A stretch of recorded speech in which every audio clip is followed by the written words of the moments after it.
Tempo comum, primeira semana, quarta-feira. Tema 3. Oração e apostolado. Pontos a meditar. 1. O coração do homem foi feito para amar a Deus, e Deus deseja e procura um encontro pessoal com cada um. 2. Não desperdiçar as ocasiões de apostolado. Manter firme a esperança apostólica. 3. Oração e apostolado. Pelo sinal da Santa Cruz, livrai-nos, Deus nosso Senhor, dos nossos inimigos. Em nome do Pai, do Filho e do Espírito Santo. Amém. Meu Senhor e meu Deus, creio firmemente que estás aqui, que me vês, que me ouves. Adoro-te com profunda reverência. Peço-te perdão dos meus pecados e graça para fazer com fruto este tempo de oração. Minha Mãe Imaculada, São José, meu Pai, Senhor, meu anjo da guarda, intercedei por mim.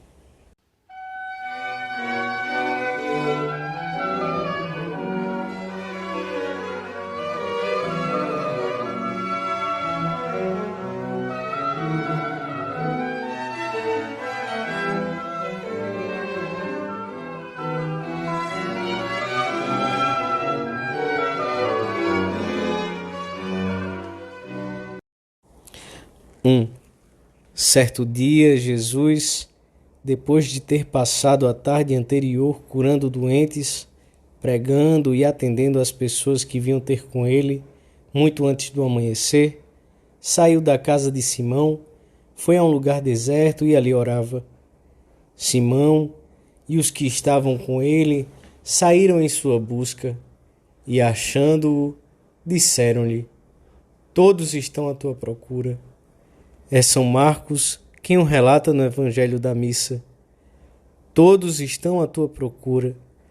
Também nos nossos dias, as multidões têm fome de Deus.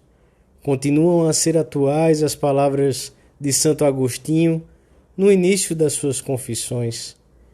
Criaste-nos, Senhor, para ti, e o nosso coração está inquieto enquanto não descansar em ti. O coração da pessoa humana foi feito para procurar e amar a Deus. E o Senhor facilita esse encontro, pois Ele também procura cada pessoa através de inúmeras graças, de atenções cheias de delicadeza e de amor.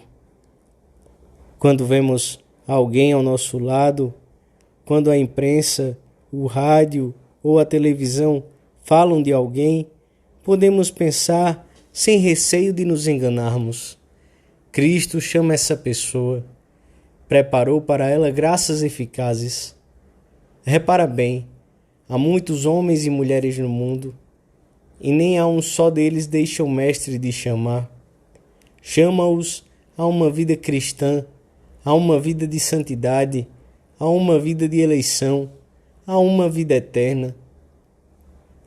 É nisto que se baseia a nossa esperança apostólica. Cristo, de uma maneira ou de outra, está à procura de todos.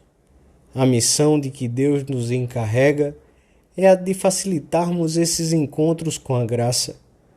A propósito da passagem do Evangelho que comentamos, escreve Santo Agostinho: o gênero humano está enfermo, afetado não por uma doença corporal, mas pelos seus pecados. Está acamado em todo o orbe terrestre, do Oriente ao Ocidente, como um grande doente. Para curar este moribundo, o médico onipotente desceu à terra, humilhou-se até o extremo de tomar carne mortal, ou seja, até se aproximar do leito do enfermo. Passaram poucas semanas desde que pudemos contemplar Jesus na gruta de Belém, pobre e indefeso, assumindo a natureza humana para estar muito perto dos homens e salvá-los. Meditamos depois a sua vida oculta em Nazaré, ocupado em trabalhar como outra pessoa qualquer, para nos ensinar a procurá-lo na vida normal, para estar acessível a todos e possibilitar-nos, através da sua santa humanidade, o acesso à Santíssima Trindade. Nós, como Pedro, vamos também ao seu encontro na oração, no nosso diálogo pessoal com Ele, e lhe dizemos: todos estão à tua procura. Ajudai-nos, Senhor, a fazer com que os nossos parentes, os nossos amigos e colegas vos encontrem, bem como toda alma que se cruze conosco no nosso caminho. No fundo, necessitam de vós. Ensinai-nos a dar-vos a conhecer com o exemplo de uma vida alegre, através do trabalho bem feito, com uma palavra que estimule os corações.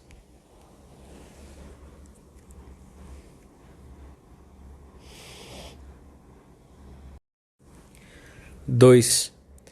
Uma povoação alemã que ficou praticamente destruída durante a Segunda Guerra Mundial possuía numa igreja um crucifixo muito antigo a que as pessoas do lugar tinham muita devoção. Quando iniciaram a reconstrução da igreja, os homens da aldeia encontraram entre os escombros a magnífica talha, mas sem braços. Não sabiam muito bem o que fazer. Uns foram partidários de que se devolvesse ao culto restaurada, com os braços novos. Outros acharam que se devia fazer uma réplica da antiga. Por fim, depois de muitas deliberações, optaram pelo crucifixo que sempre havia presidido ao retábulo, tal como o haviam achado, mas com a seguinte inscrição: vós sois os meus braços. E ainda hoje pode ser visto assim sobre o altar. Nós somos os braços de Deus no mundo, pois o Senhor quis ter necessidade dos homens. Ele nos envia para assim poder aproximar-se deste mundo doente, que muitas vezes não sabe encontrar o médico que o poderia curar. Por isso, não devemos deixar passar por preguiça, cansaço ou respeitos humanos uma única oportunidade. Devemos aproveitar tanto os acontecimentos normais de todos os dias, o comentário sobre uma notícia do jornal, uma ajuda que prestamos ou que nos prestam, como também os acontecimentos extraordinários, uma doença, a morte de um parente. Diz um documento do Concílio Vaticano II. Os que viajam por força das suas tarefas internacionais, dos seus negócios ou para descansar, não esqueçam que são em toda parte como testemunhas itinerantes de Cristo e que devem portar-se sinceramente como tais. O Papa João Paulo I, na sua primeira mensagem aos fiéis, exortava a que se estudassem todas as possibilidades para anunciar oportuna e importunamente a salvação a todas as pessoas. Se todos os filhos da Igreja, dizia o Sumo Pontífice, fossem missionários incansáveis do Evangelho, brotaria uma nova floração de santidade e de renovação neste mundo sedento de amor e de verdade. Mantenhamos com firmeza a esperança na eficácia da nossa ação apostólica. Por mais difícil que seja o ambiente em que nos movemos, os caminhos da graça são imperscrutáveis, mas Deus quis contar conosco para salvar as almas. Que pena se, por omissão da nossa parte, muitos homens continuassem a viver longe de Deus. Devemos sentir a responsabilidade pessoal de que nenhum amigo, colega ou vizinho possa queixar-se a Deus: Senhor, não encontrei quem me falasse de vós. Ninguém me ensinou o caminho. O cristianismo possui o grande dom de enxugar e curar a única ferida profunda da natureza humana. E isso vale mais para o seu êxito do que toda a enciclopédia de conhecimentos científicos e toda uma biblioteca de controvérsias.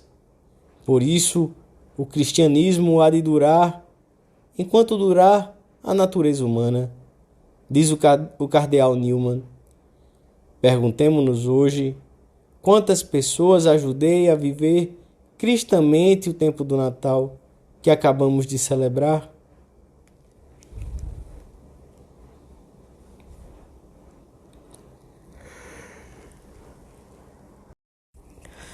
3. O Senhor quer que sejamos seus instrumentos para tornar presente a sua obra redentora no meio das tarefas seculares, na vida normal. Mas como poderemos ser bons instrumentos de Deus se não cuidamos com esmero da vida de piedade, se não mantemos um trato verdadeiramente pessoal com Cristo na oração? Por acaso pode um cego guiar outro cego? Não cairão ambos no abismo? O apostolado é fruto do amor a Cristo. Ele é a luz com que iluminamos a verdade que devemos ensinar, a vida que comunicamos. E isto só será possível se formos homens e mulheres unidos a Deus pela oração. Comove contemplar como o Senhor, no meio de tanta atividade apostólica, se levantava de madrugada, muito antes do amanhecer, para dialogar com seu Pai Deus e confiar-lhe o novo dia que começava. Devemos imitá-lo, pois é na oração, no trato de intimidade com Jesus, que aprendemos a prestar atenção, a compreender e a valorizar as pessoas que Deus põe no nosso caminho. Sem oração, o cristão seria como uma planta sem raízes, acabaria por secar e não teria assim a menor possibilidade de dar fruto. Podemos e devemos dirigir-nos ao Senhor muitas vezes ao longo do dia. Ele não está longe, está perto, ao nosso lado e ouve-nos sempre, especialmente nesses momentos em que, tal como agora, nos dedicamos expressamente a falar-lhe sem anonimato, cara a cara. À medida que nos abrirmos às chamadas divinas, o nosso dia será divinamente eficaz. Na realidade, a nossa vida de apóstolos vale o que valer a nossa oração. A oração nunca deixa de dar os seus frutos. Dela tiraremos a coragem necessária para enfrentar as dificuldades com a dignidade dos filhos de Deus, bem como para perseverar no convívio com os amigos que desejamos levar a Deus. Por isso, nossa amizade com Cristo há de ser cada dia mais profunda e sincera. Por isso, devemos esforçar-nos seriamente por evitar todo pecado deliberado, guardar o coração para Deus, procurar afastar os pensamentos inúteis que frequentemente dão lugar a faltas e pecados, purificar muitas vezes a intenção, depondo aos pés do Senhor o nosso ser e as nossas obras, e jamais abandonar estes minutos diários de diálogo interior com Deus, ainda que estejamos cansados e não possamos concentrar-nos inteiramente, ainda que não experimentemos nenhum afeto, ainda que nos assaltem involuntariamente muitas distrações. A oração é o suporte de toda a nossa vida e a condição de todo apostolado. Ao terminarmos este tempo de oração, recorremos à intercessão poderosa de São José, mestre de vida interior.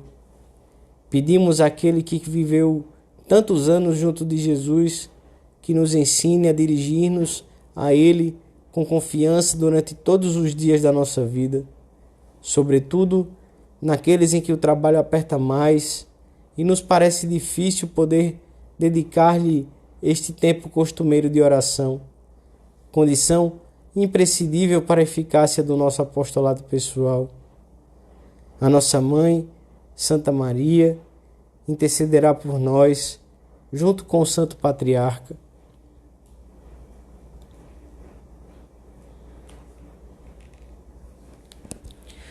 Dou-te graças, meu Deus, pelos bons propósitos, afetos e inspirações que me comunicaste nesta meditação. Peço-te ajuda para os pôr em prática. Minha Mãe Imaculada, São José, meu Pai e Senhor, meu anjo da guarda, intercedei por mim.